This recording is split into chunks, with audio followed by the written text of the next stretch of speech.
राधे राधे, जय माता दी मित्रों। हमारे चैनल पर आपका बहुत बहुत स्वागत है। आज हम आप सभी के साथ शेयर करने जा रहे हैं कि नवरात्रि के समय में कलश स्थापना कैसे करें, या फिर आप कह सकते हैं घट स्थापना कैसे करें, ज्वारे कैसे रोपें जिससे कि आपके ज्वारे एकदम हरे भरे और खिले खिले उगें। तो देखिए, ज्वारे उगाने के लिए सबसे पहले हम भूमि के ऊपर स्वास्तिक बना लेंगे। स्वास्तिक बनाने के पश्चात अब हम इसके ऊपर मिट्टी डालेंगे। आप चाहे तो किसी मिट्टी के पात्र में या फिर किसी धातु के पात्र में भी आप ज्वारे रोप सकते हैं, किंतु आज हम भूमि पे उगा के दिखा रहे हैं। तो ज्वारे बोने के लिए हम रेत डालेंगे। रेत आप एकदम स्वच्छ और साफ इस्तेमाल करें। अब हम क्योंकि भूमि पे बो रहे हैं तो 4 उंगलियों जितनी ऊंचाई पे हम ज्वारे बोएंगे। तो आप 4 उंगलियों जितना ऊंचा मिट्टी को चारों तरफ फैला लें। मिट्टी को चारों तरफ फैलाने के बाद अब हम जौ रोपेंगे। जौ रोपने के लिए हमने जौ को रात में ही पानी में भिगो के रख लिया था। आप गेहूं भी बो सकते हैं, सब्त अनाज भी बो सकते हैं, या फिर आप चाहें तो जौ और गेहूं को मिलाकर भी रोप सकते हैं। अब हम जौ की 3 परत देंगे। आप 3 बार जौ को फैलाएं। जैसे एक बार जौ डालें, फिर ऊपर से फिर मिट्टी डालें, फिर जौ डालें, फिर मिट्टी डालें। इसी प्रकार आप 3 बार करें। और जब आप तीसरी परत डालने लगे ना, तो आप तीसरी परत में जौ को बहुत पास पास डालें। एकदम गाढ़े जौ डालें ताकि एकदम अच्छी घनी हमारी जो ज्वारे हैं वो बहुत घने और हरे भरे उगें। तो देखिए, इस प्रकार से हम तीसरी परत में एकदम बिल्कुल हम पास पास जौ को डालेंगे, और उसके बाद हम ऊपर से फिर हल्की हल्की मिट्टी डालकर हम अपने जौ को रोप देंगे। इसके पश्चात अब हम एक बर्तन में जल लेकर धीरे धीरे से जल के छींटे लगाएंगे। हम सारी जो मिट्टी है ना उसको पूरे तरीके से हम जल डालेंगे इसमें। अब आप एकदम हथेली में लेके धीरे धीरे छींटे डालें, नहीं तो सारी मिट्टी इधर उधर बह जाएगी। और इसी प्रकार आप सुबह शाम प्रतिदिन नवरात्रि के दिनों में आप इसी प्रकार सुबह और शाम को थोड़े थोड़े जल के छींटे दे दें। इससे आपके ज्वारे एकदम हरे भरे और खिले खिले उगेंगे। और अब हम इसके मध्य में कलश की स्थापना करेंगे, जिसे घट स्थापना भी कहा जाता है। तो सबसे पहले हमें कलश की आवश्यकता होगी। आप मिट्टी का कलश ले सकते हैं, या फिर किसी धातु का कलश ले सकते हैं। सोने का, चांदी का, पीतल का, कांसी का, तांबे का कलश आप ले सकते हैं।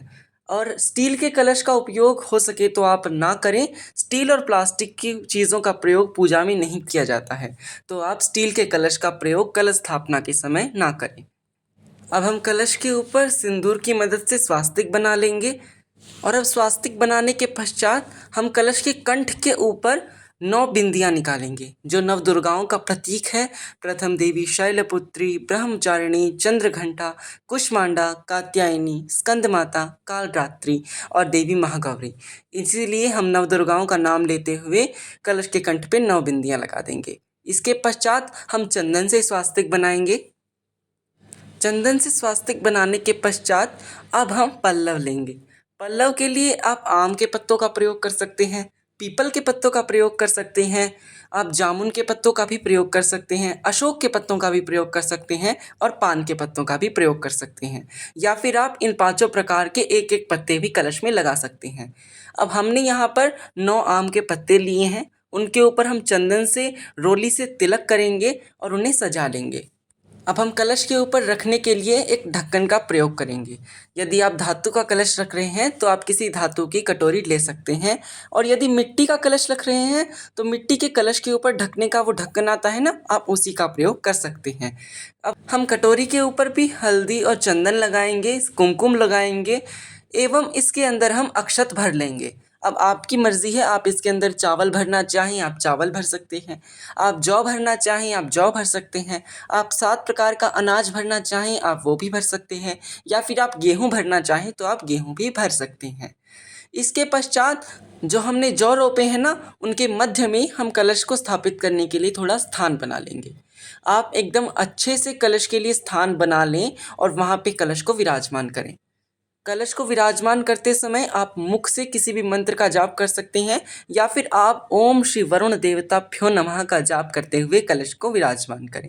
एकदम अच्छे से आप कलश को विराजमान कर दें ताकि वो 9 दिन तक हिले डुले ना। इसके पश्चात हम इसके अंदर सबसे पहले गंगा जल डालेंगे, फिर हम इसके अंदर एक सुपारी डालेंगे, एक हल्दी की गांठ डालेंगे, और एक इलायची और एक लौंग डालेंगे। इसके बाद हम इसमें एक सिक्का डालेंगे। आप गिल्ट के सिक्के का प्रयोग कर सकते हैं या फिर चांदी के सिक्के का भी प्रयोग कर सकते हैं। अब हम इसके अंदर थोड़े से अक्षत डालेंगे, दुर्वा डालेंगे और नैवेद्य के रूप में थोड़ी सी मिश्री डालने के पश्चात हल्दी और कुमकुम डालेंगे। यदि आपके पास हल्दी की गांठ उपलब्ध ना हो तो आप इसमें पिसी हुई हल्दी भी डाल सकते हैं। अब हम 3 बार जल की धार कलश के अंदर लगाएंगे और कलश को कंठ तक भर देंगे। उसके पश्चात हम कंठ में मौली बांधेंगे। फिर हमने जो ये पल्लव तैयार किए थे, अब कलश के ऊपर इन्हें रखेंगे। अब हम अक्षत से भरी हुई कटोरी इसके ऊपर रखेंगे। इसके पश्चात हम नारियल स्थापित करेंगे। तो हम नारियल लेंगे, आपको जटाई वाला नारियल लेना है और जिसके अंदर पानी हो। तो अब इसके ऊपर हम स्वास्तिक बनाएंगे। आप याद रखें, सूखे नारियल का प्रयोग ना करें, पानी वाला नारियल और जटा वाला। अब स्वास्तिक बनाने के पश्चात हम नारियल के ऊपर हल्दी, कुमकुम और चंदन लगाएं। इसके बाद कई लोग पूछते हैं नारियल को रखना कैसे है। तो देखिए, जो नुकीला तरफ है ना नारियल का, इसके अपोजिट साइड में नारियल की आँखें होती हैं। जो आप 3 डार्क कलर के गोले देखते हो ना, वो होते हैं इस साइड में। तो इस साइड को हमें अपनी तरफ रखना है और कलश के ऊपर विराजमान कर देना है। तो देखिए, इस साइड को हम अपनी तरफ रखेंगे जहाँ पर हम बैठे हैं। अब हम नारियल के ऊपर चुनरी लपेट लेंगे। आप चुनरी के अलावा 1.25 मीटर कपड़ा भी लपेट सकते हैं लाल रंग का। इसके ऊपर अब हम मौली बांधेंगे। 3 बार आप इसके ऊपर मौली बांधें और मौली बांधने के पश्चात हम इसको कलश के ऊपर विराजमान करेंगे। अब जो मौली बांधे ना, आप उसमें गांठ ना लगाएं, केवल उसे लपेट दें।